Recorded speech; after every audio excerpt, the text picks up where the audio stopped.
Injil yang asli versus Injil yang dipalsukan. Injil yang asli. Produk yang palsu sudah pasti datang belakangan, dan yang asli adalah produk yang merintisnya pertama kali. Produk palsu sudah pasti mirip dengan yang asli, tetapi di sana-sini banyak yang berubah atau diganti dengan material murahan. Produk palsu sudah pasti diproduksi oleh pesaingnya, orang yang jahat, untuk tujuan mencari pelanggan, baik pelanggan yang baru maupun mengalihkan pelanggan lama menjadi pelanggannya. Injil yang asli tentu adalah berita tentang Yesus yang berasal dari para saksi, yang kemudian diwariskan kepada pengikut-pengikutnya secara turun-temurun, bukan berita tentang Yesus dari bangsa lain, tempat yang lain dan zaman yang jauh berbeda. Injil yang asli adalah berita keselamatan dari Tuhan kepada manusia, bukan kepada makhluk lain. Keselamatan berasal dari Tuhan, dan yang disebut juru selamat adalah Tuhan sendiri, bukan oleh manusia. Yesus adalah Allah yang menjadi manusia, yaitu Roh Kudus Allah yang diutus ke dunia dan menjadi manusia melalui rahim perawan Maria. Roh Kudus Allah menjadi manusia adalah dalam rangka memikul penderitaan manusia akibat dosa-dosa mereka, sehingga hukuman yang seharusnya diterima oleh manusia di neraka telah ditimpakan kepadanya. Galatia 3 ayat 13 berkata, Kristus telah menebus kita dari kutuk hukum Taurat dengan jalan menjadi kutuk karena kita, sebab ada tertulis, terkutuklah orang yang digantung pada kayu salib. Yesus menderita dan mati di kayu salib adalah akibat kesalahan manusia, bukan karena Yesus melakukan dosa.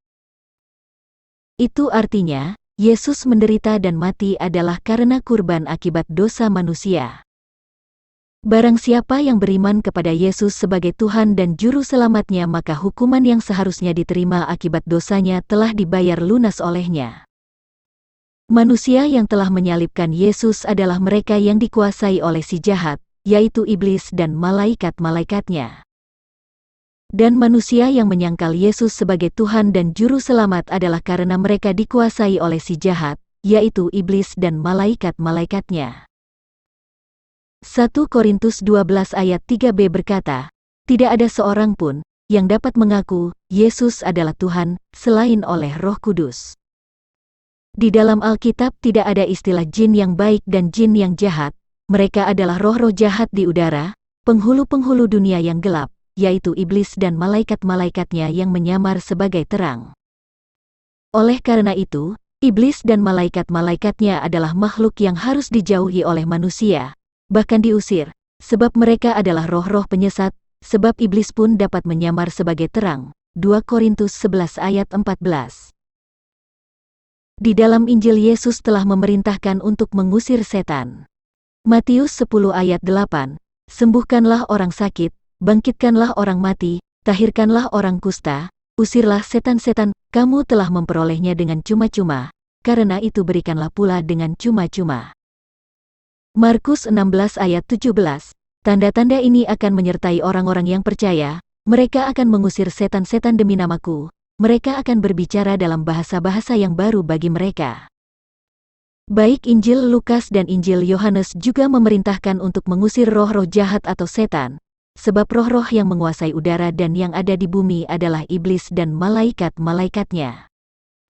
Efesus 6 ayat 12 berkata, karena perjuangan kita bukanlah melawan darah dan daging, tetapi melawan pemerintah-pemerintah, melawan penguasa-penguasa, melawan penghulu-penghulu dunia yang gelap ini, melawan roh-roh jahat di udara. Nabi palsu dan Injil palsu. Nubuat tentang nabi palsu dan Injil palsu. 2 Korintus 11 ayat 4 berkata, sebab kamu sabar saja, jika ada seorang datang memberitakan Yesus yang lain daripada yang telah kami beritakan, atau memberikan kepada kamu roh yang lain daripada yang telah kamu terima atau Injil yang lain daripada yang telah kamu terima. Nabi palsu adalah seorang yang memberitakan Yesus yang lain daripada yang telah diberitakan terdahulu, atau memberikan kepada kita roh yang lain daripada yang telah kita terima sejak dari dulu. Injil yang lain adalah Injil yang memberitakan Yesus yang lain daripada yang telah kita terima yang diwariskan daripada saksi-saksinya. Injil yang lain adalah Injil yang menyangkal Yesus sebagai Tuhan dan Juru Selamat manusia. Injil yang lain adalah Injil yang diberitakan oleh roh yang lain atau wahyu dari ilah yang lain daripada yang telah kita terima. Injil yang lain adalah Injil yang menjadikan roh-roh jahat di udara, roh-roh yang berasal dari kegelapan atau malaikat-malaikat yang telah diusir dari sorga sebagai teman seiman atau sekutu-sekutu dalam agamanya. Injil yang lain adalah Injil yang isinya telah diubah dan menyesatkan manusia, sehingga jin-jin pun takjub dan beriman kepada Injil tersebut. Tuhan tidak pernah memberikan firman-Nya di tempat tersembunyi atau di tempat bumi yang gelap. Tuhan telah berfirman, "Tidak pernah aku berkata dengan sembunyi atau di tempat bumi yang gelap, tidak pernah aku menyuruh keturunan Yakub untuk mencari aku dengan sia-sia. Aku, Tuhan, selalu berkata benar, selalu memberitakan apa yang lurus." Yesaya 45 ayat 19. Tempat tersembunyi atau di tempat bumi yang gelap untuk menyimpan para malaikat berdosa sampai hari penghakiman. Sebab jikalau Allah tidak menyayangkan malaikat-malaikat yang berbuat dosa tetapi melemparkan mereka ke dalam neraka dan dengan demikian menyerahkannya ke dalam gua-gua yang gelap untuk menyimpan mereka sampai hari penghakiman. 2 Petrus 2 ayat 4. Kalau ada yang mengaku mendapat wahyu dari sosok yang muncul di gua, maka tentu wahyu tersebut bukan dari Tuhan. Oleh karena itu, jika ada suatu roh yang memberitakan Injil yang lain, Yesus yang lain, sorga yang lain, menyembah Tuhan yang mengasihi dan menjadikan roh-roh jahat yang telah diusir oleh Tuhan dari surga sebagai teman seiman, maka ajaran itu berasal dari pribadi yang lain yang bertujuan untuk menyesatkan manusia.